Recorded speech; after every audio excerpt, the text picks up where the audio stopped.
Hello, Sunil. We want to ask you about your new online marathon, which you are creating right now. First of all, how you want to call it? It is tiny drops of big ocean. Oh, why? As yoga is a huge ocean, whatever you learn is a very small part of it. And in modern lifestyle, generally is too busy life. No one get time to do yoga, to meditate, to remember God, and many other things. Even there is no time for family. God is even after that. So in this case, but there are some small tactics and techniques how you can embed yoga in your regular life without interfering much, like your professional life don't get disturbed, your family life don't get disturbed, and you still can become yogi in that way. So my entire life research is done in this direction. I cannot say I succeeded that much that I became yogi, not at all. I'm still growing, I'm still doing research, but my findings I'm sharing, and especially for ordinary people who have almost not done yoga and who are curious about it, or some who have done yoga in some yoga center at yoga class. Yoga means asanas, and but they want to explore it more further, go a little bit more deep and struggling with the time. This is for them. This is for people who are businessmen and hectic schedule. They still want to explore yoga, a little bit benefit they have realized or did not tried yoga. So they can hardly spare some 20 minutes. In that 20 minutes also they cannot afford to go to some center and then in their house itself, and they don't know when they can spare that this 20 minutes. So it's not possible to schedule a teacher for instruction, but still to arrange it, whether it is like businessman, politician, or sometime housewife with a small kids, mothers perhaps in this world most busy life is life of mothers, except me. So most busy life is life of mother. So if you are a mother and you still want to do yoga, but you cannot because you have so much of responsibilities. And if you're running away from responsibility, digging not doing something for your family or your business or whatever is your responsibility, maybe your nation if you're a diplomat, and then you're thinking because I'm doing yoga I cannot do that, then that's not yoga actually.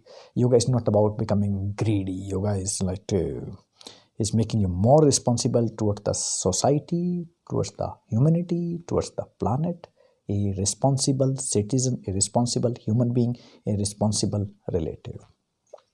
Okay, Sunil, please tell what ordinary person who is that much busy, what kind of benefit he can get within the just very small practice which he can afford. For this marathon, my target is to select techniques which can do transformation. Suppose, as I told, yoga is big ocean. Whatever you learn from it is less. There are too much inside it. So we selected very small, tiny practices. So which makes you able to practice yoga without changing your lifestyle, without altering anything. Suppose what benefit you will get is those things you will be able to do which you know since centuries but till now you could not do. Let's take a simple principle. Uh, uh, Early to bed, early to rise makes a man healthy, wealthy, and wise. Entire world, at least English speaking world, knows this proverb.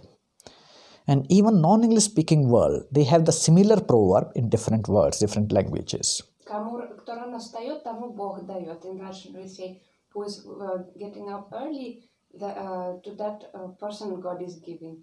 Absolutely true. It is true. Trial tested, and it's that much true. Whoever experimented, they find it true. That's why this exists, irrespective of any culture, religion, language, anything. Entire world have this proverb. Why? Because it is everywhere. It's proven true.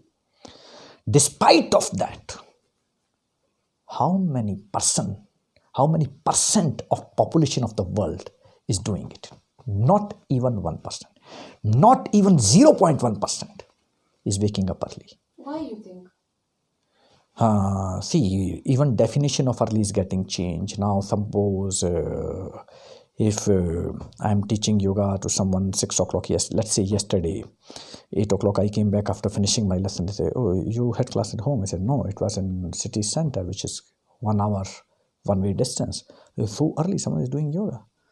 So the word which they used early, 7 o'clock is used word early. Like suppose if you go to India, early morning practice mean to say, yoga practice, early morning mean to say 4 o'clock, 5 o'clock, 5 a.m., more a.m. And it's called early morning. If we speak 4 o'clock in the morning, actually it is not called morning. In many of the countries, it is called 4 o'clock in the night. Yeah, it is deep night. Because suppose right now, if you see how when sun is rising, it is something like 10 o'clock. No, you are wrong. This is called night not because of darkness. This is called night because of lifestyle. Suppose if you check the level of brightness at today is 15th of December in Moscow we are sitting. Suppose morning 7 o'clock and evening 7 o'clock. Level of brightness, or let's say 7:30, morning 7:30 and evening 7:30, level of light exposure is almost same. But morning 7:30 is too early. Evening 7:30 is plenty way to go. Till 11 o'clock you are working. That time you don't say it is night. That time you don't say it like it's a dark. It's a evening. Till 11 evening. How can you call 11 o'clock in the evening? What is the definition of evening? So in this world, at least in Moscow, I can say, it's not as per sunset, sunrise, or brightness or darkness. Definition of morning, evening is decided by lifestyle. If you are remaining awake till long, it's still evening. Night doesn't come. Night comes something like 12 o'clock, you start speaking is night. 11 o'clock is evening. In morning, there is much more bright than evening or night. 10 p.m.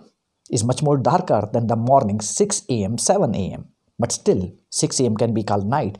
5 a.m. is definitely night. So it's not about darkness. It's not about this lifestyle. And despite of knowing this fact that it is wrong, less than 0.01% people are managing it. Especially credit goes to modern equipments, how they interfere with our wavelength of the brain, the magnetic field. So our natural desires are getting changed with this modernization, concrete building, and especially electromagnetic gadgets playing highest role. But we cannot live without them. If I say you throw the all electromagnetic gadgets, you throw all machinery, mechanism, and you live in a forest, you live on a Himalaya, it's not possible. That's not the way to become yogi. So despite of using computer and your most advanced phone every day, still you can do little bit like technical switching of your circadian cycle. Your electromagnetic waves basically you change, from that changes the circadian cycle, the biological clock in human body, and then you become easy to wake up early, easy to sleep early. When it physiologically it becomes easy, psychologically it also becomes easy. But then there are some techniques are required to implement into daily life. Technique means basically understanding. There are some misconceptions. Every night before sleep, you have certain tasks to do. This much task we want to do. So I think we are going a little bit side of topic. Otherwise, this way, this complete lecture will go on teaching of how to do manipulation. Let's make a small break, just 1 minute, okay?